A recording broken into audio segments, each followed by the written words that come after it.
जरा तसव्वुर कीजिए कि दुनिया के सबसे ताकतवर मुल्क का सदर, जिसकी हर हरकत पर दर्जनों सिक्योरिटी एजेंसियां नजर रखती हों, अचानक अपनी तयशुदा सफरी मंसूबाबंदी तब्दील कर दे। कैमरों के सामने एक मंजर दिखाई दे, लेकिन पर्दे के पीछे सदर की असल नक्लो हरकत बिल्कुल मुख्तलिफ हो। यही वो दावा है जिसने साबिक अमेरिकी सदर डोनाल्ड ट्रंप की सिक्योरिटी और ईरान के साथ जारी कशीदगी को एक बार फिर आलमी बहस का मौजू बना दिया है। रिपोर्ट्स के मुताबिक अमेरिकी सिक्योरिटी हुकाम को मुबैना तौर पर ऐसी इंटेलिजेंस मालूमात मिली थी कि ट्रंप की नक्लो हरकत को निशाना बनाने की कोशिश की जा सकती है। यहां तक कि मुबैना सरफेस टू एयर मिसाइल खतरे का भी जिक्र सामने आया। ताहम इस दावे की आजादाना तस्दीक जरूरी है और इसे फिलहाल एक रिपोर्ट शुदा इंटेलिजेंस खदशे के तौर पर ही देखना चाहिए। लेकिन अमेरिकी सदर की बैरून मुल्क मौजूदगी में उनकी असल लोकेशन इंतहाई खुफिया रखी जाती है। होटल का कमरा, सफर का रास्ता, गाड़ियों की नक्लो हरकत और यहां तक कि रवानगी के टाइमिंग भी आखिरी लम्हे तक तब्दील किए जा सकते हैं।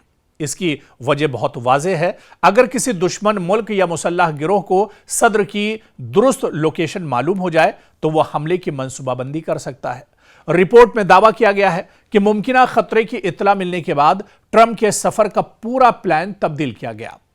और यहां आता है इस कहानी का दरअसल सबसे दिलचस्प हिस्सा, डिकॉय ऑपरेशन। जी हां, ये जो अल्फाज हैं या ये जो लफ्ज है डिकॉय ऑपरेशन, ये इन दिनों चर्चा का एक तरह से चर्चा में है। आखिर ये होता क्या है? यानी डिकॉय ऑपरेशन यानी ऐसा इंतजाम जिसमें मुमकिना हमलावर को एक गलत या गैर अहम हदफ दिखाया जाए, जबकि असल दुश्मन को किसी दूसरे रास्ते से महफूज मकाम तक पहुंचाया जाए। दरअसल रिपोर्ट के मुताबिक कैमरों के सामने ट्रंप को पुराने एयरफोर्स वन में सवार होते हुए दिखाया गया, जिससे बज़ाहिर यही महसूस हुआ कि सदर डोनाल्ड ट्रंप इसी एयरफोर्स वन तैयारे में रवाना हो रहे हैं। लेकिन दावा यह है कि पर्दे के पीछे सिक्योरिटी टीम ने एक मुख्तलिफ मंसूबा तैयार किया था। कुछ रिपोर्ट्स में कहा गया कि ट्रंप को एक कैटरिंग व्हीकल के जरिए दूसरे फौजी तैयारे तक पहुंचाया गया ताकि उनकी असल लोकेशन खुफिया रहे। कुछ वीडियो फुटेज में भी कैटरिंग ट्रक को एयरफोर्स वन के करीब देखा गया है। लेकिन अहम बात यह है कि फुटेज में ट्रंप को इस गाड़ी में दाखिल होते या बाहर निकलते हुए वाज़े तौर पर नहीं देखा गया। इसलिए इस दावे को फिलहाल हतमी साबितशुदा तहकीक नहीं कहा जा सकता।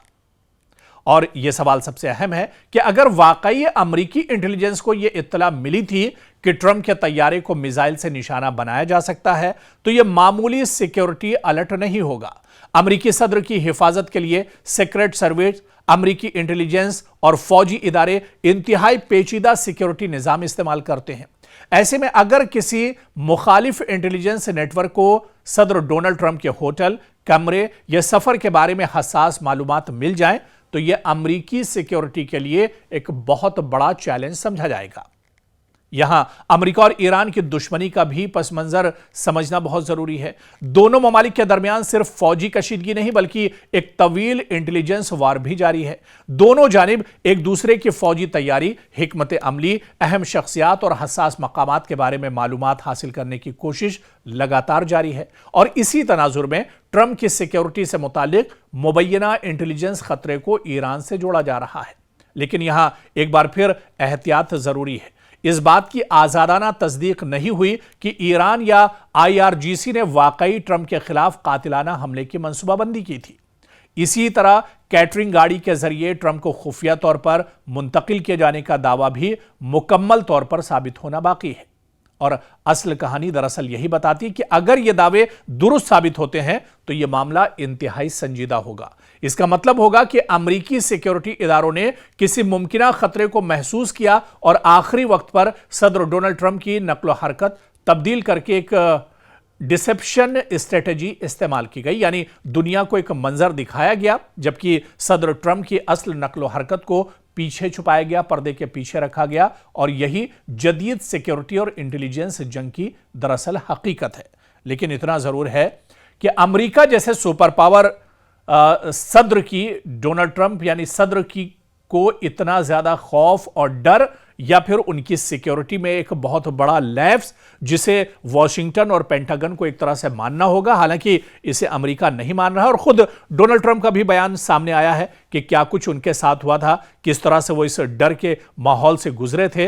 तो इतना जरूर है कि अमेरिका हो या अमेरिका के सदर डोनाल्ड ट्रंप हो या वहां की सिक्योरिटी एजेंसियां हो, उन सब पर इन दिनों ईरान का जो डर है वो पूरी तरह से हावी है। और भाई आज की 10 स्पोर्ट्स की बड़ी खबरों पर नजर डाल लेते हैं। सबसे पहले बात भारत श्रीलंका टेस्ट सीरीज की करेंगे जो कल से शुरू हो रही है। भारत और श्रीलंका के दरमियान 2 टेस्ट मैचों की सीरीज का पहला मुकाबला 15 अगस्त को श्रीलंका के गौल में होगा। भारतीय टीम की नजरें मजबूत शुरुआत पर टिकी हुई हैं। उधर जसप्रीत बुमराह की अदम मौजूदगी बड़ा सवाल है। बुमराह की ताजा इंजरी ने भारतीय टीम की बॉलिंग को लेकर तशवीश बढ़ा दी है। साबिक क्रिकेटर आकाश चोपड़ा ने भी उनके वर्कलोड मैनेजमेंट पर जोर दिया है। उधर श्रीलंका में गौल टेस्ट में 3 स्पिनर्स का प्लान भारतीय टीम ने तैयार किया है। भारतीय बॉलिंग को कोच मॉर्नी मॉर्कल ने इशारा दिया है कि गॉल की पिच को देखते हुए भारत 3 लेफ्ट आर्म स्पिनर्स के साथ मैदान में उतर सकता है। इस बीच सरफराज खान को लेकर भी बड़ी खबर है। सरफराज खान के मुस्तकबिल पर सवाल उठ रहे हैं। रविचंद्रन अश्विन ने टीम मैनेजमेंट से सरफराज खान के मुस्तकबिल के बारे में वजाहत करने की अपील की है, जबकि श्रीलंका के खिलाफ पहले टेस्ट में उनकी जगह बनना मुश्किल दिखाई दे रही है। उधर रोहित शर्मा के मुस्तकबिल पर भी बहस छिड़ी हुई है। मैथ्यू हेडन ने रोहित शर्मा के साल 2027 वनडे वर्ल्ड कप तक खेलने के मामले पर कहा है कि आखिरकार फैसला खुद रोहित शर्मा को करना होगा, जबकि अश्विन ने रोहित के मुस्तकबिल में कोचिंग रोल की भी पेशगोई की है। आगे बढ़ते हैं, बात ऑस्ट्रेलिया बांग्लादेश मैच की करते हैं। जी हां, ऑस्ट्रेलिया के खिलाफ बांग्लादेश बहुत मजबूत पोजीशन में है। डार्विन टेस्ट के दूसरे दिन बांग्लादेश ने ऑस्ट्रेलिया को शदीद दबाव में डाल दिया है। बांग्लादेश ने 6 विकेट के नुकसान पर 351 रन बनाकर 153 रनों की बरतरी हासिल कर ली है, जबकि तंजीद हसन ने बांग्लादेश की तरफ से शानदार सेंचुरी स्कोर की है। तो डार्विन टेस्ट में बांग्लादेश पूरी मजबूती के साथ मेजबान टीम के सामने इस वक्त जमी हुई है और डटी हुई है। तो वहीं बांग्लादेश के तंजीद हसन की तारीखी सेंचुरी भी इन दिनों चर्चा में है। तंजीद हसन ऑस्ट्रेलिया में टेस्ट सेंचुरी बनाने वाले पहले बांग्लादेशी बल्लेबाज बन गए हैं। इनकी 101 रन की इनिंग्स ने बांग्लादेश को मैच में मजबूत पोजीशन दिला दी है। उधर इंग्लैंड पाकिस्तान टेस्ट सीरीज की तैयारियां भी जोरों पर हैं। इंग्लैंड और पाकिस्तान के 3 टेस्ट मैचों की सीरीज का पहला मुकाबला 19 अगस्त को लीड्स में शुरू होगा। इंग्लैंड की टीम में जो रूट की कप्तानी में वापसी भी खास तवज्जो का मरकज बनी हुई है। बात हॉकी की करेंगे। हॉकी वर्ल्ड कप में मनप्रीत सिंह की नजरें तारीख पर टिकी हुई हैं।